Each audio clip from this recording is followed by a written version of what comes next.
मसीह में आप सबकी सलामती हो। चोज़न यीशु की जान से यकूब शैमुल।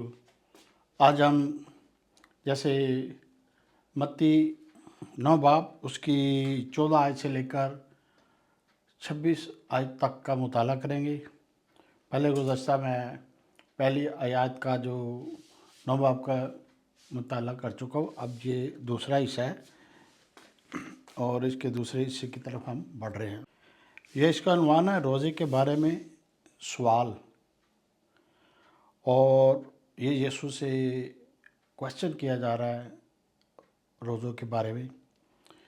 और इसकी पहली 2 आयत का यानी 14 और 15 आयत का हम मुताला करेंगे। उस वक्त यूहन्ना के शागिर्दों ने उसके पास आकर कहा, क्या सबब है कि हम फरीसी तो रोज़ा रखते हैं और तेरे शागिर्द रोज़ा नहीं रखते? 15वीं आयत। यीशु ने उनसे कहा, क्या बराती जब तक दूल्हा उनके साथ है मातम कर सकते हैं?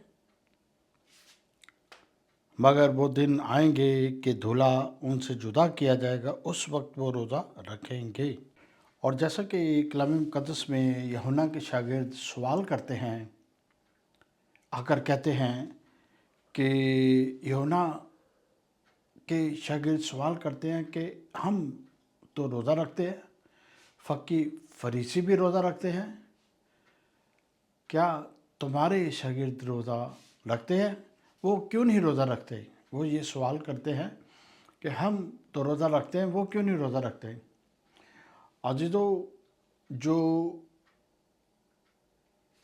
वो यूहन्ना था, वो उसको खुदावंद की तरफ से यीशु के आगे भेजा गया था, लेकिन यूहन्ना ये नहीं जानता था कि रोज़े के मतलब, क्योंकि वो यूहन्ना जो तालीम पर चल रहा था और जिस कवानीन के बारे में वो जिस इस्राएल में जो कवानीन चल रहा था उसी के बारे में वो ज़्यादा बातचीत करता था,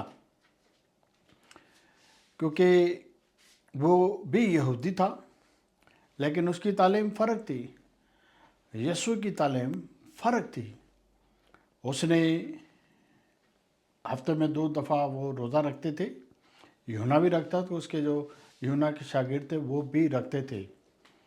और उन्होंने आकर यीशु से सवाल किया कि तेरे शागिर्द रोज़ा नहीं रखते।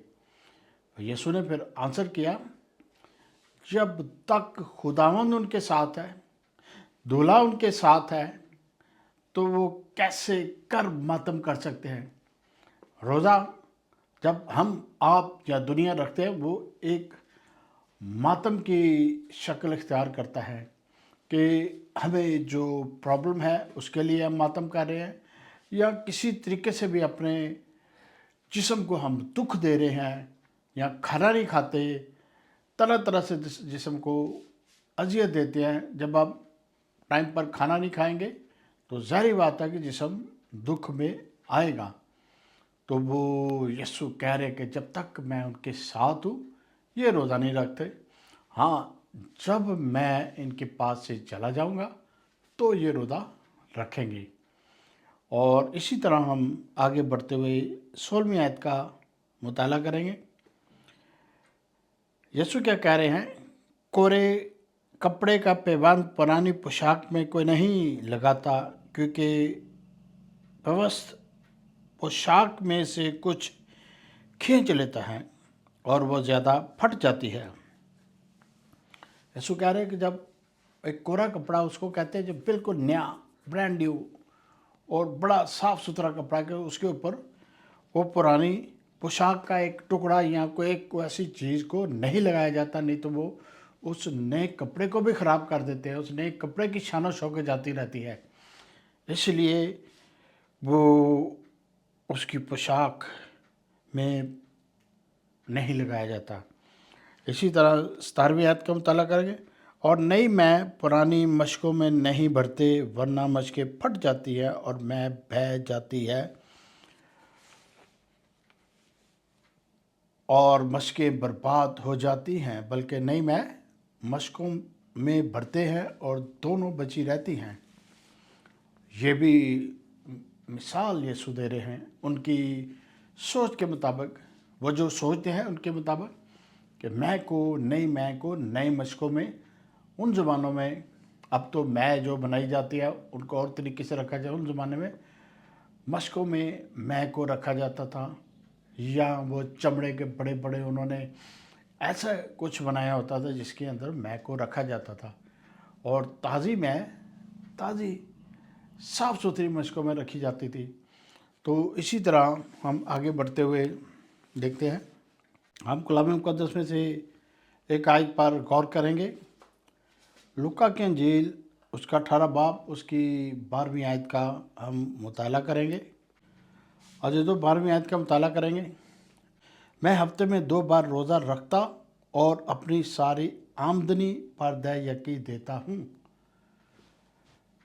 وہ لوگ ہفتے میں 2 دفعہ روزہ رکھتے تھے، اپنے انکم کے مطابق دہ یکی بھی دیا کرتے تھے 10%۔ آج کل کے دور میں بھی لوگ اپنے چرچز میں، اپنے پاسبانوں میں 10% دیتے ہیں۔ چاہے جیسا کہ ہم یورپ میں بیٹھے ہیں، تو یورپ میں یہ ایک قانون ہے کہ جو سیلری ہوتی ہے، سیلری کے اندر ہی سے پیسے نکال لیے جاتے ہیں، وہ جو پرسنٹیج ہے وہ نکال لی جاتی ہے، وہ ویٹیکن سٹی میں جاتی ہے پرسنٹیج، ہر ایک کی سیلری میں سے وہ پرسنٹیج جو چندے کی ہے وہ پیسوں کی نکال لی جاتی ہے، تو وہ ویٹیکن سٹی میں جاتی ہے۔ اسی طرح وہ لوگ جن کی پرسنٹیج نہیں نکالی جاتی، وہ ان کے لیے ضروری ہے کہ وہ دہ یکی دیں۔ اگر وہ کسی کو دہ یکی کی ضرورت ہے، یا کسی پاسبان چرچز میں یا وہ کام کرنے کی ضرورت ہے، تو وہ دہ یکی اپنی دیں۔ تو اسی طرح ہم آگے بڑھتے ہوئے دیکھتے ہیں، یہ 6:16-17 کا مطالعہ کریں گے۔ جب تم روزہ رکھو تو ریاکاروں کی طرح اپنی صورت اداس نہ بناؤ، کیونکہ وہ اپنا منہ بگاڑتے ہیں تاکہ لوگ ان کو روزہ دار جانیں۔ میں تم سے سچ کہتا ہوں کہ وہ اپنا اجر پا چکے۔ 18ویں آیت، بلکہ جب تم روزہ رکھو تو اپنے سر میں تیل ڈال اور منہ دھو۔ سر پر تیل ڈال اور منہ دھو۔ اجی تو ان وقتوں میں لوگ فقی فریسی، بہت سارے لوگ روزہ رکھتے تھے اور گلیوں بازاروں میں اپنے آپ کو شو آؤٹ کرتے تھے، اور لوگوں کو دکھاتے تھے کہ میرا روزہ ہے، میں نے روزہ رکھا ہے، اور لوگوں کو اپنے آپ کو مقدس جانتے تھے کہ ہم روزے دار ہیں، ہم یہ کرتے ہیں، وہ کرتے ہیں، ہم اپنے سارے مذہبی طور پر ہم بہت اچھے لوگ ہیں، ہم روزہ دار جاتے ہیں۔ لیکن یسوع کیا کہہ رہے ہیں؟ یسوع کہہ رہے ہیں کہ روزہ رکھ، لیکن کسی کو شو آؤٹ ہی نہ کر، کسی کو بتا ہی نہ۔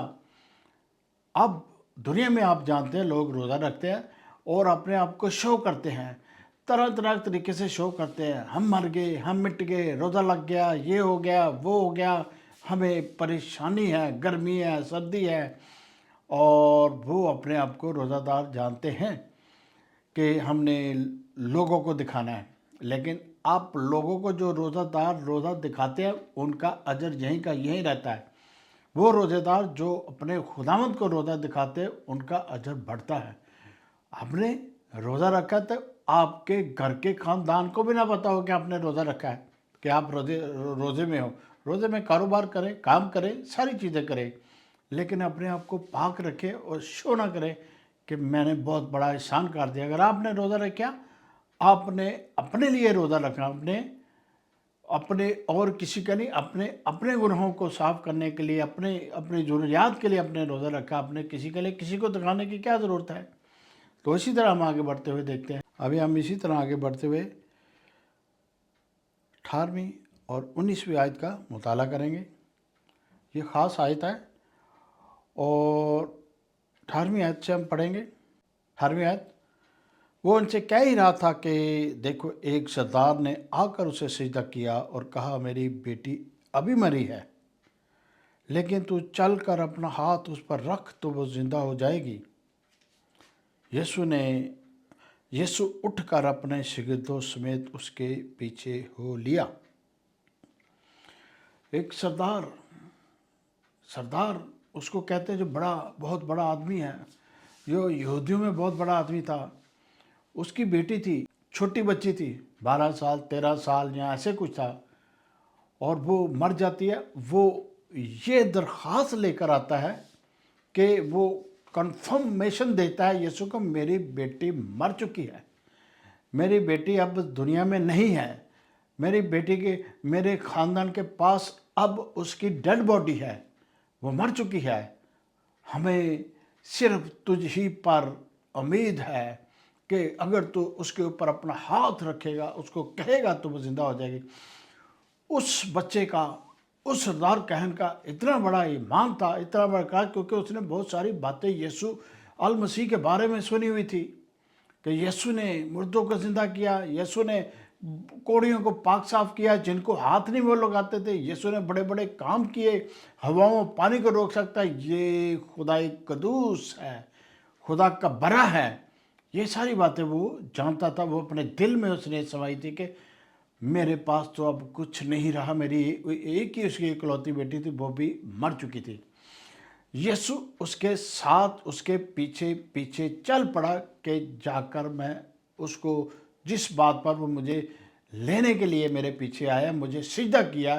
سجدہ جب یسوع کو اس نے سجدہ کیا، سجدہ تو خدائے قدوس کو کیا جاتا ہے، جیسا کہ ایک پہلے بھی میں مثال دے چکا ہوں، جب پطرس اپنے گھر کے اندر تھا، سو رہا تھا، اور ایک کورنیلیس جو آرمی کا، رومن آرمی کا آفیسر تھا، اس نے اپنے نوکر بھیجے کہ میرے گھر میں آ کر دعا کر، میرے گھر میں آ کر کر۔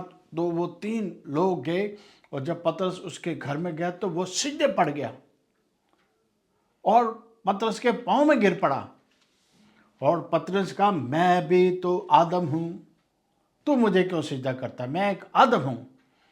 اور یسوع المسیح کے بارے میں جب کوئی بھی سجدہ کرتا ہے، یسوع نے کبھی بھی ایسا الفاظ نہیں کہا کہ تو مجھے سجدہ کیوں کرتا ہے، یسوع نے ایکسیپٹ کیا۔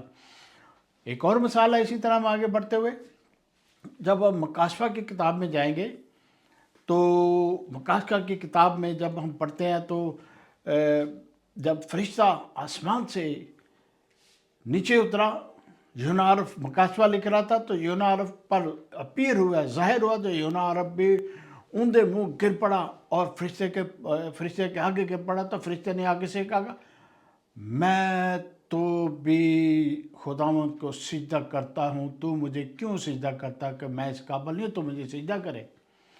تو اسی طرح یہ مثالیں میں اس لیے دے رہا ہوں، سجدہ کرنے کے لیے صرف یسوع المسیح، دنیا کا شافی، دنیا میں آنے والا ہے، اسی کو لوگ سجدہ کرتے ہیں، اور اسی کو سجدہ کریں گے۔ عدد 20 اور 21 آیت کا مطالعہ کریں گے۔ اور دیکھو، ایک عورت نے جس کے 12 برس سے خون جاری تھا، اس کے پاس آ کر اس کی پوشاک کا کنارہ چھوا۔ 21 آیت، وہ اپنے جی میں کہتی تھی کہ اگر صرف اس کی پوشاک ہی چھو لوں گی تو اچھی ہو جاؤں گی۔ عزیزو، جب یسوع المسیح بڑی رش میں بہت سارے لوگوں کے ساتھ، اپنے شاگردوں کے ساتھ، وہ چراہوں سے، گلیوں سے، بازاروں سے گزر رہے تھے، اس بچی کی طرف، اس بچے کے گھر جانے کے لیے وہ جا رہے تھے، تو راستے میں ہجوم میں ایک عورت نے یسوع کے پلو کو، یسوع کے وہ چولے کو چھوا۔ 12 برس سے وہ بیمار تھی، اس کے خون جاری تھا، اس کے خون ختم نہیں ہوتا تھا، اور وہ اپنی خاندان کی اپنی ساری کمائی ڈاکٹرز کے اوپر اور بڑے بڑے حکیموں کو دے چکی تھی، وہ کنگال ہو چکی تھی، اور وہ بے بس ہو چکی تھی، اور اس کو لوگ ناپاک جانتے تھے، اپنے پاس نہیں آنے دیتے کہ اس کے خون جاری تھا۔ اس کو جب وہ وہاں سے یسوع گزرے تو اس نے اس کا کنارہ چپکے سے چھو لیا، اور دیکھے کہ وہ اسی وقت شفا پا گئی۔ صرف یسوع المسیح کا کنارہ، کپڑے کا کنارہ چھونے سے شفا پا گئی۔ یسوع کے کپڑوں کو چھونے سے इतनी पावर है जो उसके जिस्म में, तन है, कपड़े हैं, पहने हुए हैं, उससे लोग शिफा पाते हैं। अगर हम आप यीशु पर मुकम्मल तौर पर मान रहे हैं, मान से दुआ करें, मान से कुछ चाहें, तो इसी तरह जो औरत के साथ हुआ हमारे आपके साथ भी हो सकता है, बशर्ते कि हम बड़े ईमान से दुआ करें और बड़े ईमान से मांगे। जो भी आपको प्रॉब्लम है, किसी किस्म की प्रॉब्लम है, आप मौत के अंदर जा रहे हैं, आप किसी बीमारी के अंदर जा रहे हैं, यीशु को पुकारें। यीशु को पुकारने से ही हमारी खलासी है। तो इसी तरह हम आगे बढ़ते हुए शायद का मुताला करेंगे। यीशु ने फिर कर उसे देखा और कहा, बेटी, खातर जमा रख, तेरे ईमान ने तुझे अच्छा कर दिया। बस वो औरत उसी घड़ी अच्छी हो गई।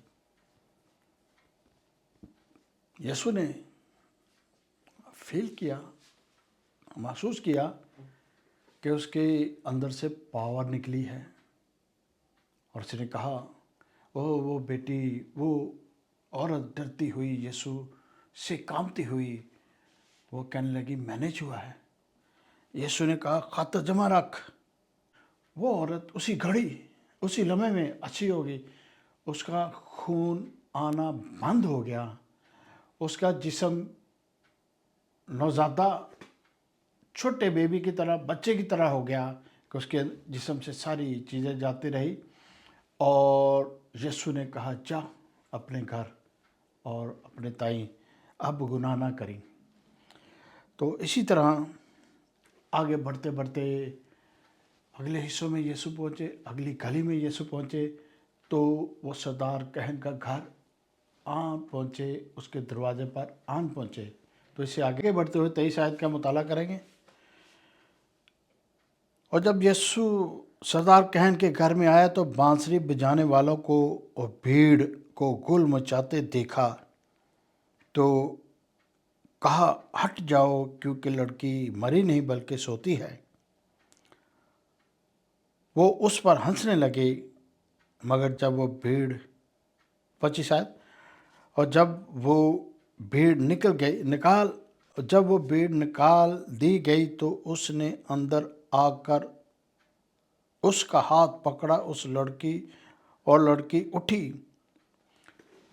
यीशु ने जब वहाँ पहुँचे तो देखा कि उनके घर में बांसुरियाँ, म्यूज़िक बज रहे। उन ज़मानों में जब कोई मरता था बांसुरी बजाई जाती थी, और लोग रोते भी थे और गाते भी थे, और शोरगुल होता था। वो बहुत अरसा से वो बेटी मर चुकी थी। अजीज़ों, तो यीशु ने वहाँ जो हजूम था, जब हमारी इस दुनिया में किसी के घर में मौत होती है तो लोग आस पड़ोस के पहले पहुँचते हैं, और जो नज़दीकी रिश्तेदार वो पहले पहुँचते हैं, और घर में हजूम लगता है, शोरगुल होता है, लोग रोते हैं, परेशान होते हैं कि उनका अजीज़ उनसे जुदा हो गया है, जिसको वो प्यार करते थे। तो इसी तरह वो लोग उसके घर में रो रहे थे, चला रहे थे। तो यीशु ने सबको बाहर निकाला और कहा कि बाहर निकल जाएं, और लोग सब बाहर चले तो गए, लेकिन वो दरवाजे पर ही खड़े रहे, देखे कि यीशु क्या करता है। तो यीशु ने क्या किया कि यीशु ने उस बेटी का हाथ पकड़ा और उसको कहा, उठ बेटी। वो हाथ पकड़ा ही था तो वो बेटी उठकर बैठ गई। और जितने लोग थे, जितने वहाँ रो रहे थे, उसके माँ बाप थे, वो खुश हो गए कि उसकी बेटी जिंदा हो गई है। यीशु के हुक्म से उसकी रूह फिर वापस आई, फिर उसके जिस्म में मुंतकिल हुई, तो वो जिंदा हो गई। क्योंकि ये सारा माजरा, जितने भी लोग, वो 500, 1000, 2000, जितने भी लोग उनके घराने के रिश्तेदार, मोहल्लेदार थे, उन्होंने सब ये मौज़ा देखा। तो वो ताज्जुब करने लगे कि ये क्या हो रहा है, कि यीशु पावर रखते हैं मुर्दों को ज़िंदा करने के लिए। यीशु जब खुद सूली पर जान देते हैं तो भी मुर्दों की कब्रें तिलक जाती हैं। जब ज़िंदा होते हैं तो भी मुर्दे ज़िंदा हो जाए, मुक़द्दसीन ज़िंदा हो जाते हैं। हम कलाम मुक़द्दस में देखेंगे, मत्ती की इंजील उसका 27 बाब 52 और 53 आयत का मुताला करेंगे, यानी 52 और 53 वर्स का मुताला करेंगे। और कब्रें खुल गईं और बहुत से जिस्म सब उन मुकद्दसों के जो सो गए थे जी उठे, 53 में देखें, और उसके जी उठने के बाद कब्रों से निकलकर मुकद्दस शहर में गए और बहुतों को दिखाई दिए। अजीजों, जब यीशु सूली पर थे तो कब्रें तड़क पड़ी। यीशु जिंदा हुए तो और मुर्दे जिंदा हुए, और जब वो मुर्दे जिंदा हुए, मुकद्दसीन जो सो गए थे वो जिंदा हुए, और यीशु के साथ वो जिंदा हुए, और वो शहर में गए, शहर यरूशलेम में फिरते थे, लोगों को दिखाई दिए, और लोगों ने तजब किया। हैकल भी सेंटर से उसका पर्दा 2 हिस्से में तकसीम हो चुका, यहाँ तक वो ज़मीन भी 2 हिस्से में तकसीम हो चुकी थी। तो जब यीशु अल मसीह इस दुनिया में वापस आएंगे, नरसिंगा फूंका जाएगा, वो अपनी ज़ुबान से कहेंगे, जो मुर्दे मसीह में सो गए हैं वो ज़िंदा हों। तो मुर्दे कब्रों में से निकल कर ज़िंदा होंगे, मुर्दे आवाज़ सुनेंगे यीशु की, मुर्दे उस नरसिंगे को जो फूंका जाएगा उसको सुनेंगे, और ज़िंदा होकर वो बहुत बड़ी एक यलगार, बहुत बड़ी एक भीड़ होगी जो ज़िंदा होकर वो दुनिया को दिखाई देगी। तो यीशु अल मसीह जो बादशाह का बादशाह, जो खुदाई कदूस है, इसी तरह दुनिया में होने वाला है। आपकी आंखों के सामने ऐसा ही होगा। जी, तो ये अख्तामी आयत है, और 26 यानी 26 आयत का मुताला करेंगे। और इस बात की शोहरत उस तमाम इलाका में फैल गई। अजी, तो वो जो काम, जो मौज़ात, जो मेरिकल इस बनी इसराइल के अंदर हो रहे थे, वो उनको देखकर जब वो उस लड़की के घर वाले, वो यहूदी थे, यहूदी ईमान में थे, और बहुत सारे ऐसे लोग थे जो हज़ारों के हिसाब से वो उनके गेट पर या उनके घर के अंदर थे, उन्होंने सब ने ये मौजे को देखा, और ये बात पूरे शहर में, मुल्कों में ऐसे फैली, आग की तरह फैली, को यीशु अल मसीह, यशुआ मसीहा, जो इस धरती पर, इस प्लानट पर, इस ज़मीन पर खुदा का बरा आ चुका है, वो मुर्दों को जिंदा करता है, बीमारियों को ख़त्म करता है, तरह तरह गूंगों की ज़ुबानें खोलता है, बहरों के कान खोल देता है, अंधों की आंखें लगा देता है, और तरह तरह के बड़े बड़े मौज़ात करता है, हवाओं पानियों को बंद करता है, उनके हुक्म वो मानती हैं, और ये सारी चर्चा पूरी दुनिया में होने लगा, ये कौन है। इसके बारे में लोगों ने सोचो विचार शुरू कर दिया, यहाँ तक कि जो बनी इसराइल के जो यहूदी थे वो इन बातों से खुश तो नहीं थे, परेशान थे, क्योंकि वो उनके मजहबी तौर पर वो अपने सिस्टम को समझते कि हमारा सिस्टम डैमेज हो रहा है, उनकी जो रवायात है वो डैमेज हो रही है। वो जो, जैसे मैंने पहले बताया कि रोज़ा रखते थे, लोगों में शोर गुल करते, मैंने रोज़ा रखा, मैंने ये किया, मैं पाक हूँ, मैं ये किया, मैंने अपने आप को नहलाया, ये किया, अब गलियों बाज़ारों में दिखाते फिरते मैं रोज़ादार हूँ। और वो उन बातों को छोड़ना नहीं चाहते थे, क्योंकि यहाँ पर नई तालीम थी, यहाँ तौबा की तालीम थी, यहाँ पर मौज़ात किए जाते कि इन बातों से वो दूर थे। खुदावंद ने उनके साथ मौज़ात तो किए, जैसे बनी इसराइल को मिस्र की ग़ुलामी से छुड़ा कर ले, ये बड़े बड़े मौज़ात थे, लेकिन वो उनको समझते नहीं थे कि खुदावंद ने क्या किया। ये 1 घंटे के बाद उनके दिमाग से निकल जाती थी सारी चीज़ें कि खुदावंद क्या करता है। अगर खुदावंद आपके साथ, मेरे साथ, दुनिया के साथ कोई ऐसा मिरेकल करे, उसको याद करे और खुदावंद की शुक्रगुजारी करे। मसीह में आप सबकी सलामती हो। मेरे चोज़न नेशन का सब्सक्राइब करें, लाइक करें, कमेंट्स करें,